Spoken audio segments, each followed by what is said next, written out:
नमस्कार, स्वागत है आप सभी का द पॉलिटिकल क्लासेस में। आज हम बात करेंगे theory of safety valve. Safety valve की थ्योरी आखिर है क्या? क्या ऐसी चीज़ें हैं जो इससे कोरिलेटेड है? और सेफ्टी वॉल्व आखिर हमारे सामने कैसे आया? ठीक है, कब आया, क्यों आया, क्या वजह थी, उसको हम लोग आगे चल के देखेंगे। ठीक है, तो जो चीज़ें हैं याद करने के लिए सबसे ज़्यादा पॉलिटिकल साइंस के थ्रू तो देखा जाएगा। The theory says that A.O. Hume formed the Congress with the idea that it would prove to be a safety valve for releasing the growing discontent of the Indians. To this end, he convinced Lord Dufferin not to be obstruct the formation of the Congress. यानी जो एओ हुम थे, उन्होंने कांग्रेस की स्थापना की 1885 में।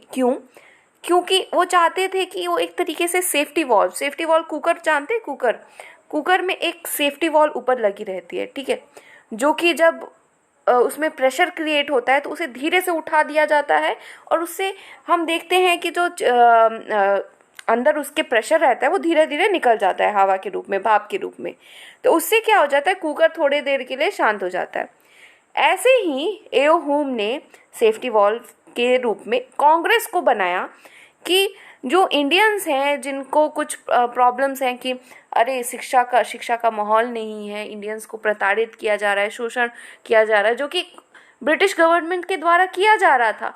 हम इंडियंस को बहुत ही निचले दर्जे से देखा जा रहा था। तो उसको ठीक करने के लिए उन्होंने क्या कहते हैं, उस सभी परेशानियों को, उस जो एक तरीके पूरा हमारे साथ जो डिस्क्रिमिनेशन हो रहा था हम इंडियंस के साथ, उसको ठीक करने के लिए एक तरीके के कांग्रेस को बनाया।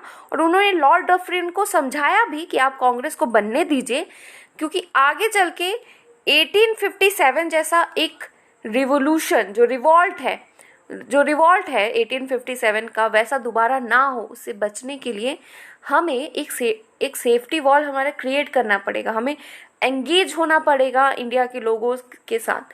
पर आगे चल के यही कांग्रेस जो है वो ब्रिटिश गवर्नमेंट के, ब्रिटिश सरकार के, ब्रिटिश शासन के, ब्रिटिश रूल के गिरने का एक बहुत बड़ा कारण बनती है। ठीक है, कांग्रेस। तो आगे देखते हैं, the extremist leaders like Lala Lajpat Rai believed in the safety valve theory.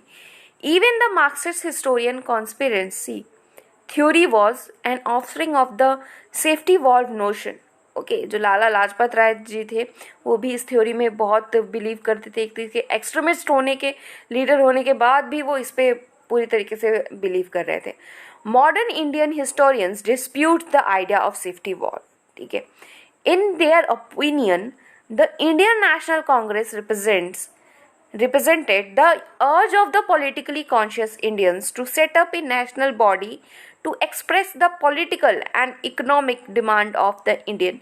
तो जो आजकल के हिस्टोरियंस है वो कहते हैं कि नहीं, अभी ये जो सेफ्टी वॉल का आइडिया है एक तरीके का, वो कोई आइडिया है नहीं। ठीक है, वो एक तरीके से इसको नकारते हैं और वो कहते हैं कि द इंडियन नेशनल कांग्रेस जो है वो एक तरीके से हमारे लिए क्या बन के आ रहा था कि वो रिप्रेजेंट करे हमें, पॉलिटिकल एंड इकोनॉमिकल जो डिमांड्स है इंडियन के, उनको पूरा करने के लिए ही उसको एक कांग्रेस जो थी उसको बनाया गया था। बल्कि वो एक जो सेफ्टी वॉल जिसको हम लोग कह रहे हैं इतने टाइम से बनाने के लिए, वो क्या कहते हैं, वो एक सेफ्टी वॉल नहीं था। पर अगर आप अग्रवाल की बुक में पढ़ें, ऐसी ऑस्ट्रियन मतलब अग्रवाल की बुक में तो बहुत अच्छे से दिया है कि सेफ्टी वॉल का क्या कॉन्सेप्ट है या फिर क्या चीज़ें हैं। उस बुक से अगर आप लोग पढ़ रहे हैं तो आप लोग को और अच्छे से इसके बारे में पता चलेगा। ठीक है, तो ये था एक छोटा सा concept theory of safety wall का। ठीक है, जो कि हर किसी को जानना चाहिए। अगर बाई चांस पूछ रहा है आपसे एग्जाम में कि सेफ्टी वॉल्व किसे कहा गया है, क्यों कहा गया है, कब कहा गया, ठीक है, तो वो कांग्रेस है। ठीक है, कांग्रेस को सेफ्टी वॉल्व का एक क्या कहते हैं कहा जाता है, पर्यायवाची माना जाता है। ठीक है, जो कि उस टाइम पे ब्रिटिश रूल के लिए एक तरीके के प्रेशर कम करने का काम कर रही थी। ठीक है, पर आगे चल के हम लोग सभी लोग जैसा देखते हैं कि कांग्रेस जो थी वो आगे चल के पूरे ही ब्रिटिश रूल को हटाने में एक बहुत बड़ा एक योगदान था। और उसके बाद हम देखते हैं कि उसने एक बहुत ही लंबे समय तक हमारे भारत में या फिर हमारे जो स्वतंत्र भारत में एक एकल पार्टी बन के बहुत समय तक उन्होंने रही, और केंद्र में उसका बहुत बड़ा दबदबा रहा है कांग्रेस का। भले आज के टाइम पीरियड में हम देखें कि कांग्रेस का जो दिया है वो बहुत ही बुझने के कगार पे आ चुका है। ना उसकी उनके कुछ लीडर्स का कुछ है, ना अध्यक्ष का कुछ समझ में आ रहा है कि क्या उन लोगों का स्टैंड है। कुछ भी वो लोग बोल दे रहे हैं, उन लोगों का कमेंट्स चल रहा है। असेंबली में भी आप देखिए तो कुछ भी कोई मतलब ही नहीं है, अपने में ही वहीं पे असेंबली में बैठे बैठे वो लोग गॉसिप करते हैं। तो ये सब जो चीज़ें हैं, ये सब क्या कहते हैं, कांग्रेस की जो एक गरिमा थी जो बहुत पुरानी जब जो कि स्वतंत्रता के समय उभरी हुई थी और पूरे टाइम तक एक बड़े लंबे समय तक थी, वो ख़त्म होती नज़र आ रही है। Thank you so much and all the best.